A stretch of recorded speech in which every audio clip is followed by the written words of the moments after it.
Hello दोस्तों, welcome to sleepy classes. आप सभी का स्वागत है स्लीपी क्लासेस के आज के हमारे मेन स्टडी के सेशन में। तो आज जो है हम एथिक्स से रिलेटेड केस स्टडी देखेंगे।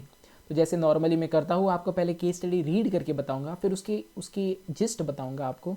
उसके बाद अप्रोच देखेंगे कैसे उसे सॉल्व करना है, और उसके बाद हम उसे सॉल्व करेंगे। तो लेट अस स्टार्ट।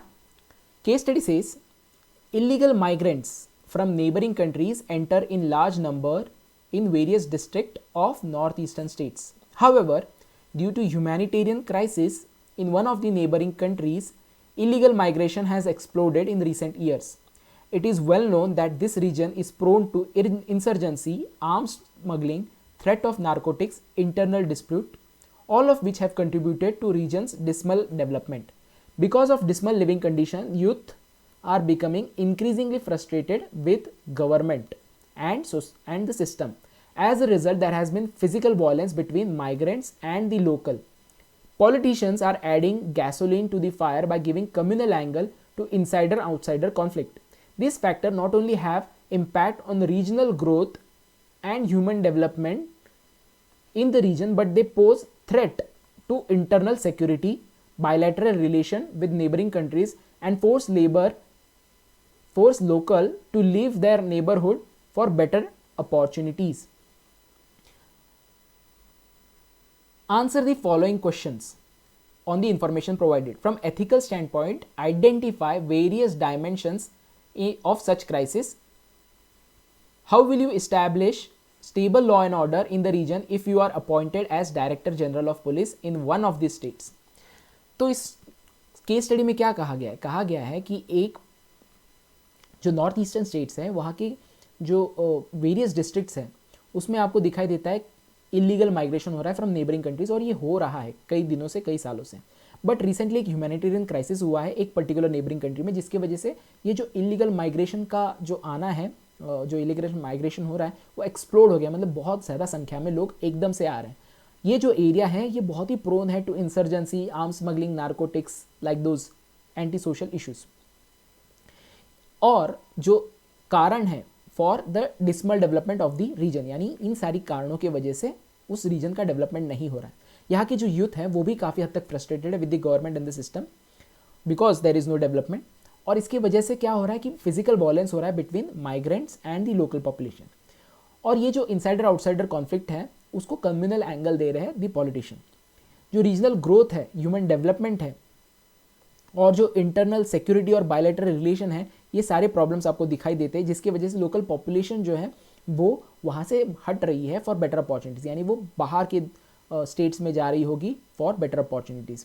तो आपको पूछा गया है दो ट्रेलिंग क्वेश्चन है यहाँ पे। पहला क्वेश्चन है कि एथिकल स्टैंड पॉइंट से आपको जो भी क्राइसिस के डायमेंशन है वो बताना है, और फाइनली एज ए डीजीपी आपको वहाँ पे अगर भेजा जाता है in one of the states, तो कैसे आप लॉ एंड ऑर्डर इस्टेब्लिश कर पाओगे। तो दो चीज़ें आपको बताई गई। तो ये जिस्ट है पर्टिकुलर क्वेश्चन का। तो हम देखेंगे कैसे इसे अप्रोच किया जाए। सबसे पहले आपको इंट्रोड्यूस करना पड़ेगा by mentioning what is the actual issue, यानी जो हम कहते हैं जिस्ट, जो भी केस स्टडी है उसका एक जिस्ट हम बताते हैं इंट्रोडक्शन में, ताकि जो एग्जामिनर उसको पता चल जाए कि आपने जो है सही तरीके से you have put your finger on the main problem हो है। इसके बाद आप बताएंगे कि कौन से स्टेक होल्डर्स हैं इस पर्टिकुलर क्राइसिस में। इसके बाद आप बताओगे जो ट्रेलिंग क्वेश्चन है, जो दो पार्ट हैं क्वेश्चन के, कि क्या ऐसे डायमेंशंस आपको दिखते हैं क्राइसिस के फ्रॉम एथिकल स्टैंड पॉइंट, यानी आप क्राइसिस बताओगे उसमें आप जनरल क्राइसिस नहीं बताओगे, जो आपको दिखते हैं उसको एथिकल डायमेंशन से आपको जोड़ना होगा। इसके बाद आप एलैबोरेट करोगे एज ए डीजीपी आप कौन से मेजर्स लोगे to establish law and order. जो ये दो सबसे क्रिटिकल पार्ट हो जाएंगे, इसमें भी ये वाला पार्ट सबसे इंपॉर्टेंट है। फिर आप कंक्लूड करोगे अप्रोप्रिएटली। कंक्लूजन में आप एक सोल्यूशन दे सकते हो, सोल्यूशन बेस्ड अप्रोच। वैसे तो आपको मेजर्स पहले ही देने हैं, दिया है आपने, दोगे आप, तो इसलिए इसमें आप बता सकते हो एक लार्जर सोल्यूशन बता सकते हो, या फिर आप बता सकते हो कि इससे लॉ एंड ऑर्डर ये सबसे इंपॉर्टेंट हो जाता है for tackling all the issues. तो इस तरह से आप कंक्लूड करोगे। अब स्टार्ट करेंगे हम। तो जैसे मैंने कहा जिस्ट आपको बताना है। तो यहाँ पे अगर आप देखोगे इस पर्टिकुलर केस स्टडी में क्या इंपॉर्टेंट चीज़ आपको दिखती है, सबसे पहले आपको दिखता है ह्यूमैनिटेरियन क्राइसिस, और दूसरी चीज़ दिखती है लॉ एंड ऑर्डर। जो ह्यूमैनिटेरियन क्राइसिस है आप बताओगे ये अपने आप में एक चैलेंजिंग प्रॉब्लम है टू डील विथ, आसान नहीं है जब भी आप माइग्रेशन की बात करते हो। इसके अलावा आप बताओ कि लॉ एंड ऑर्डर आपको मेंटेन ज़रूरी है करना, even if you have to ensure कि आप ह्यूमन जेस्चर जो है वो दिखाए फॉर द रेफ्यूजीज, जो भी रेफ्यूजीज है या जो भी इनलीगल माइग्रेंट है, हुएवर दे आर, आपको ह्यूमन जेस्चर भी दिखाना है, at the same time law and order maintain करना। ये थोड़ा सा क्या कहते हैं हम, आपको एक तरीके से बैलेंस मेंटेन करना है, क्योंकि कई बार आप जब ह्यूमन जेस्चर दिखाते हो टू प्रोवाइडिंग रेफ्यूजीज, ये जियोपर्डाइज कर देता है लॉ एंड ऑर्डर को। तो you have to make sure you have to balance both things out as a civil servant और एज अ नेशन। तो ये चीज़ आप बताओगे।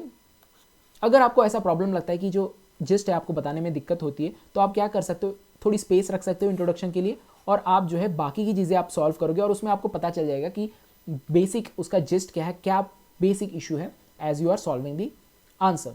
और अदरवाइज जैसे जैसे आप प्रैक्टिस करोगे, आप you can start giving introduction with very efficiently. इसके बाद आप जो है स्टेक होल्डर्स बताओगे। स्टेक होल्डर्स में आप बताओगे कि सबसे इंपॉर्टेंट स्टेक होल्डर यहाँ क्या कौन है, इलीगल माइग्रेंट जो ह्यूमैनिटेरियन क्राइसिस फेस करे। अब दो तरीके के इलीगल माइग्रेंट है, एक जो है वो जो नॉर्मली आते रहते हैं, so those are not the prime stake holder for us, but those who are facing humanitarian crisis, they are the initial or what we can say important stake holder. इसके बाद लोकल पॉपुलेशन, यानी जो impact हो रही है because of influx of migrant, वो दोनों तरीके से माइग्रेंट हो सकते हैं, जो नॉर्मली आते रहते हैं या फिर जो ह्यूमैनिटेरियन क्राइसिस कर रहे हैं, वो भी इम्पैक्ट करे लोकल पॉपुलेशन को। इसके अलावा गवर्नमेंट दोनों स्टेट्स की, दोनों कंट्री की, ये भी जिनकी responsibility to provide basic rights to the citizens. इसके अलावा जो पॉलिटिशियन है जो कम्युनल एंगल दे रहे हैं for their own political gain. इसके बाद आप जो डीजीपी हो who has to establish law and order, और जो एंटी सोशल एलिमेंट्स है उसमें आप नार्कोटिक्स जो कर रहे हैं, स्मगलिंग कर रहे हैं, आर्म स्मगलिंग, इंसर्जेंट है, ये सारे आ जाते हैं। तो ये इंपॉर्टेंट स्टेक होल्डर्स हैं ऑफ दिस केस स्टडी। फिर आप जो है क्वेश्चन के ट्रेलिंग क्वेश्चन को डील करोगे, तो उसमें क्या पूछा गया आपको, एथिकल स्टैंड पॉइंट से जो भी डायमेंशन है क्राइसिस के वो बताने, dimension of crisis from ethical stand point. अब क्राइसिस आप बता सकते हो, बट उसको एथिकल टच देना बहुत जरूरी है। तो कैसे दिया जा सकता है, तो सबसे पहले हम बात करेंगे ह्यूमैनिटेरियन क्राइसिस की। जब भी ह्यूमैनिटेरियन क्राइसिस होता है तो क्या होता है, वहाँ पे ह्यूमन राइट वायलेशन होता है। अब ह्यूमैनिटेरियन क्राइसिस कई तरीके के हो सकते हैं, जैसे कई जगह पे एथनिक क्लेंजिंग होती है, आपने म्यांमार में देखा होगा। कई जगह पे आप देखोगे कि कोई विपदा आ गई है, या हम कह सकते हैं नेचुरल डिजास्टर आ गया, नेपाल में हुआ था। तो ये सारी चीज़ें हैं जिनकी वजह से ह्यूमैनिटेरियन क्राइसिस हो सकता है। हमें बताया नहीं गया किस तरह का ह्यूमैनिटेरियन क्राइसिस है, बट विल अज्यूम कि ह्यूमैनिटेरियन क्राइसिस, और कोई भी ह्यूमैनिटेरियन क्राइसिस हो वहाँ पे ह्यूमन राइट वायलेशन होने के चांसेस ज़्यादा है। और जो स्टेट है उसकी रिस्पॉन्सिबिलिटी है कि वो जो है उनके नागरिकों के basic rights, basic human rights जो है वो प्रोटेक्ट करे। तो सबसे पहला क्राइसिस क्या है कि जो स्टेट है वो फेल हो गई है in its responsibility to provide basic human rights, because of which they are force to flee. ये पहला क्राइसिस है, एथिकल डायमेंशन है उसका। अब सेकंड जो है इशू वो है कि जो स्टेट है, जो जहाँ पे माइग्रेशन हो रहा है, जिस कंट्री में, जैसे इंडिया जहाँ पे नॉर्थ ईस्टर्न स्टेट्स में हो रहा है, उनके सामने दुविधा है कि क्या वो नेशनल सिक्योरिटी जो है उसको एंश्योर करने के साथ उसको ह्यूमैनिटेरियन ग्राउंड्स पे उनकी मदद भी करनी होगी। यानी आपको कॉन्शियसली या कॉशियसली आपको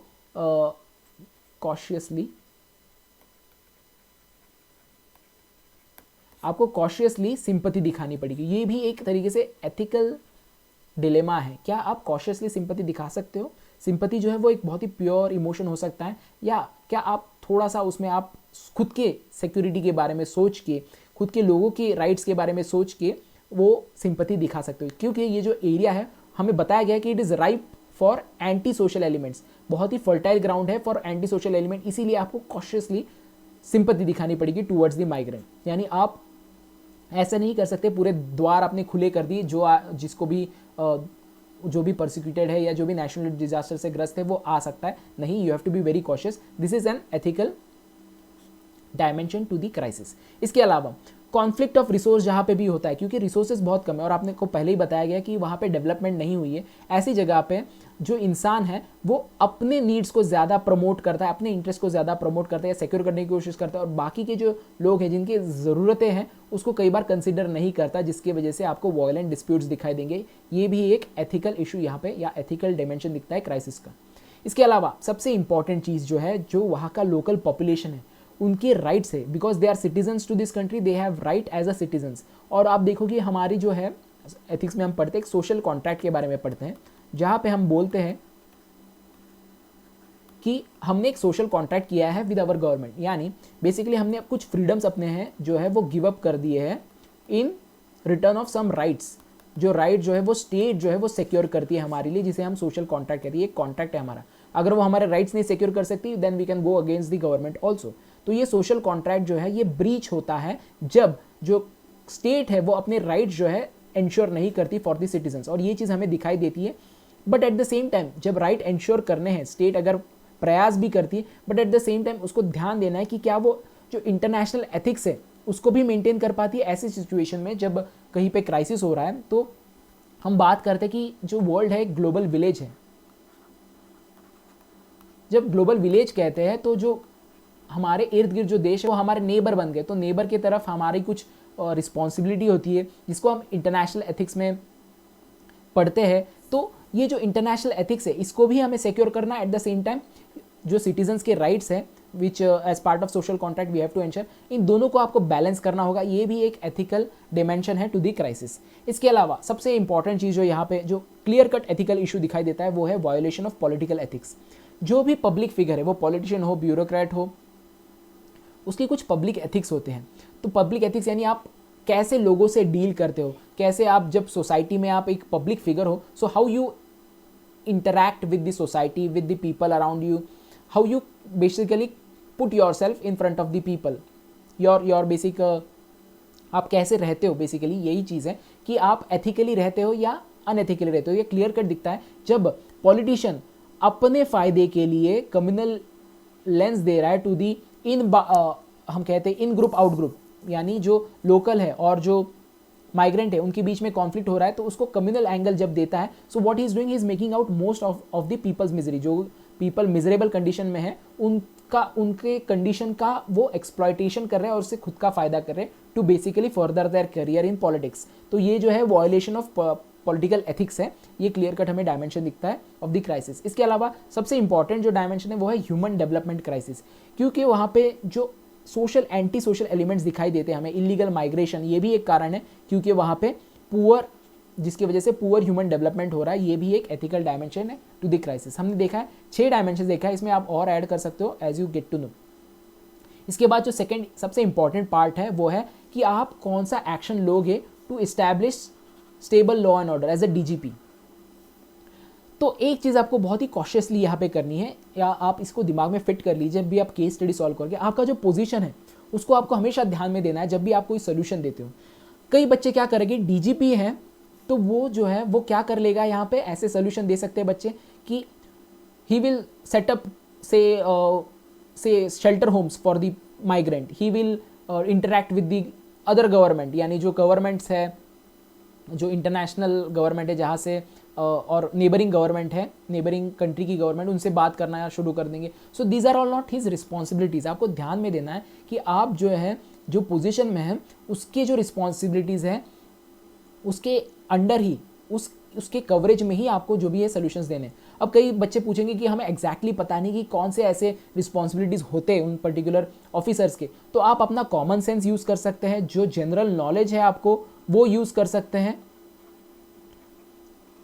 to understand what kind of responsibility ही में है। अब यहाँ पे आप देखोगे वो डीजीपी है, यहाँ पे पुलिस की जो है काम क्या है वो है इस्टेब्लिशिंग लॉ एंड ऑर्डर। तो भी लॉ एंड ऑर्डर से जो भी चीज़ें हैं वो कर सकते हैं, जैसे यहाँ पे वो कोऑर्डिनेट कर सकते हैं विद बॉर्डर सिक्योरिटी फोर्स, जो भी बॉर्डर सिक्योरिटी फोर्स है उनके साथ कोऑर्डिनेट कर सकते हैं to keep a tab on illegal migrants. इसके बाद सबसे इंपॉर्टेंट है कि जो एंटी सोशल एलिमेंट है वहाँ पे उनके ऊपर इमीडिएट एक्शन लेना ज़रूरी है। वो हो सकते हैं इंसर्जेंट, आर्म स्मगलिंग करने वाले, जो इलीगल एक्टिविटीज़ कर रहे हैं, वो सारे लोगों को आपको इमीडिएट एक्शन लेना पड़ेगा उनके ऊपर। इसके बाद आप बता सकते हैं कि जो भी हेट्रेड प्रोपोगेट कर रहे हैं उनके लिए, या ऐसा हो ना हो, कोई भी हेटफुल स्पीचेस ना करे, कम्युनल एंगल ना दे, तो उसके लिए आप पहले ही उनको हम कह सकते हैं मैसेज दे दें कि ऐसा अगर कोई करता है तो उनके खिलाफ कड़ी से कड़ी कार्रवाई होगी एज पर दी लॉ। ये मैसेजिंग आपको normal public as well as public figures में आपको स्प्रेड आउट करनी है, तो ये चीज़ जो है बहुत ज़रूरी है। इसके अलावा आप एग्जाम्पल्स भी क्रिएट करेंगे, यानी जो भी पॉलिटिशियंस हैं जो ऐसी एक्टिविटीज़ कर रहा है उनके खिलाफ आप कार्रवाई करेंगे, जिससे जो है बाकी लोग जो एंटी सोशल एलिमेंट्स है, वो पॉलिटिशियंस हो या नॉर्मल पब्लिक हो, जो इस चीज़ का जो है कम्युनल एंगल दे रही है, वो इससे सख्ते में आए। तो ये चीज़ आप करोगे। आप देख रहे हैं हमने लॉ एंड ऑर्डर को सबसे पहले प्रायोरिटी दी है हमारे एक्शन में। फिर आप सिक्योरिटी प्रोवाइड कर सकते हो to the businesses and institution. आपने देखा एक इशू दिया गया है कि जो डिसमल ग्रोथ है उसका कारण क्या है, क्योंकि वहाँ पे स्टेबिलिटी नहीं है, और जहाँ पे स्टेबिलिटी नहीं होती वहाँ पे बिजनेसेस थ्राइव नहीं कर पाते, वो वहाँ पे रहना ही नहीं चाहते। तो आप सिक्योरिटी प्रोवाइड कर सकते हैं बिजनेसेस को, और इंस्टीट्यूशन जैसे कॉलेजेस है, स्कूल्स है, और कोई एनजीओ है, इनको आप सिक्योरिटी प्रोवाइड करेंगे ताकि जो माइग्रेशन है वो कुछ हद तक अरेस्ट हो पाए। इसके बाद आप पीस मीटिंग होल्ड कर सकते हैं विद द लोकल पॉपुलेशन, क्योंकि लोकल पॉपुलेशन बहुत फ्रस्ट्रेटेड है कि क्या हो रहा है, यहाँ पे लोग आ रहे हैं हर जगह से। तो उनके साथ आप पीस मीटिंग होल्ड कर सकते हो, जिसमें आप बताओगे कि उनके जो ग्रीवांसेस है उनके ऊपर मेजर्स लिए जा रहे हैं, तो इससे उनकी जो फ्रस्ट्रेशन है वो कम हो सकती है। तो आपने देखा हमने लॉ एंड ऑर्डर को सबसे पहले डील किया। इसके बाद आप डेफिनेटली बता सकते हो कि आप डेफिनेटली वो चीज़ें डायरेक्टली नहीं कर सकते, तो आप बोल सकते हो कि हम पॉलिसी रिकमेंडेशन दे सकते हैं as a DGP. DGP is a big position, तो आप पॉलिसी रिकमेंडेशन दे सकते हो टू दी हायर अप्स या मिनिस्ट्रीज। इनको आप पॉलिसी बता सकते हो कि मतलब रिकमेंडेशन दे सकते हो कि क्या ऐसे मेजर्स लिए जाने चाहिए। आप खुद से नहीं कर रहे हो, आप बस रिकमेंडेशन दे रहे हो कि क्या किया जा सकता है। तो आप बता सकते हो कि आप जो कंसर्न मिनिस्ट्री है, they can ask the bureaucrats and the district collector to set up shelter homes for the migrants with basic facilities। उसमें सेपरेट फैसिलिटीज़ दिया जा सकता है टू वुमेन एंड चिल्ड्रन। इसके बाद मेडिकल हेल्प देनी चाहिए। इसके अलावा सबसे इंपॉर्टेंट है यूनिक आईडीज़ जो है वो देनी चाहिए टू ऑल माइग्रेंट्स, ताकि जो है आप डिस्टिंग्विश कर पाओ between local population and the illegal migrants. ये सिक्योरिटी पॉइंट ऑफ व्यू से बहुत ही इंपॉर्टेंट रिकमेंडेशन होगा। इसके अलावा आप रिकमेंडेशन दे सकते हो कि कम्युनिटी हेल्प जो है उसको भी आपको प्रोवाइड करना चाहिए, यानी लोगों को आपको बताना चाहिए कि अगर आपके पास पुराने कपड़े हैं, पुराने यूजेबल आइटम्स है, तो आप डोनेट कर सको। तो इससे क्या होगा कि लोकल पॉपुलेशन में एक एम्पैथी की भावना आ जाएगी टूवर्ड्स दी माइग्रेंट। और ये सबसे इंपॉर्टेंट है, जब उनको पता चलेगा कि क्या ज़रूरत है, बेसिक ज़रूरत है उनकी जो है मीट करनी बहुत ज़रूरी है, तो वो जो है एम्पैथेटिक व्यू पॉइंट लाएगा अमंग दी लोकल पॉपुलेशन। तो इस तरह से आप पॉलिसी रिकमेंडेशन दे सकते हो। इसके अलावा आप बोल सकते हो कि you will liaise with the collectors और the ones who are responsible for creating all this infrastructure. तो इस तरह से आपने जो है दोनों तरीके से उसको होलिस्टिक अप्रोच से इसको सॉल्व करने की कोशिश की। फिर कंक्लूजन में आप क्या बताओगे, आप फिर से रीएम्फसाइज करोगे जो लॉ एंड ऑर्डर है ये एक तरीके से प्री रिक्विजिट है किसी भी चीज़ के लिए। वो हो सकता है स्टेबिलिटी लाने के लिए, वहाँ पे प्रोग्रेस लाने के लिए, वहाँ के जो सिटीजन्स हैं उनके राइट्स जो है अगर उनको एंजॉय करने हैं तो उसके लिए भी जो है लॉ एंड ऑर्डर बहुत ज़रूरी है मेंटेन करना। इसके अलावा अगर कोई ह्यूमैनिटेरियन क्राइसिस होता है उसको कंपैशनेटली अगर रिजॉल्व करना है, वो चाहे बॉर्डर एरिया में हो या फिर हिंटरलैंड में हो, उसके लिए भी लॉ एंड ऑर्डर इस्टेब्लिश करना सबसे इंपॉर्टेंट है। तो हमने एम्फसाइज किया है फिर से। इसके अलावा हम एक और सोल्यूशन दे सकते हैं, ब्रॉडर सोल्यूशन। उसमें हम बोल सकते हैं कि जो नेशंस है, अगर हम ग्लोबल विलेज की बात करते हैं तो सारे दुनिया में अगर आप देखो हर एक की रिस्पॉन्सिबिलिटी है, हर एक नेशन की, कि जहाँ जहाँ क्राइसिस होता है वहाँ पे वो सपोर्ट करे। तो we are saying that all nations specially those who are affected should shoulder the burden of managing it. क्योंकि जो ऐसा क्राइसिस होता है माइग्रेशन या रेफ्यूजी क्राइसिस, वो एक देश जो है वो सॉल्व नहीं कर सकता। सारे देशों को वहाँ पे जो है एकजुट होकर उसको सॉल्व करने की कोशिश करनी चाहिए, specially those who are in the nearby vicinity. अगर इंडिया की बात करें तो जो भी नियर बाय विसिनिटी कंट्रीज़ हैं उनको वो शोल्डर करना पड़ेगा रिस्पॉन्सिबिलिटी, अदरवाइज उसको ह्यूमनली टैकल नहीं किया जा सकता, क्योंकि इतना रिसोर्स किसी के पास होता नहीं है। तो इस तरह से हमने इसे कंक्लूड किया। तो अब क्विकली रिवाइज करते हैं हमने कैसे इसे अप्रोच किया है। तो क्वेश्चन रिलेटेड टू माइग्रेशन था, रेफ्यूजी क्राइसिस या ह्यूमैनिटेरियन क्राइसिस। तो इस तरह से हमने इंट्रोड्यूस किया इसको कि लॉ एंड ऑर्डर और जो है ह्यूमन जेस्चर, ये दोनों भी आपको बैलेंस करना पड़ेगा when you are dealing with such issues. इसके बाद हमने स्टेक होल्डर्स बताए, उनके इंटरेस्ट बताएं।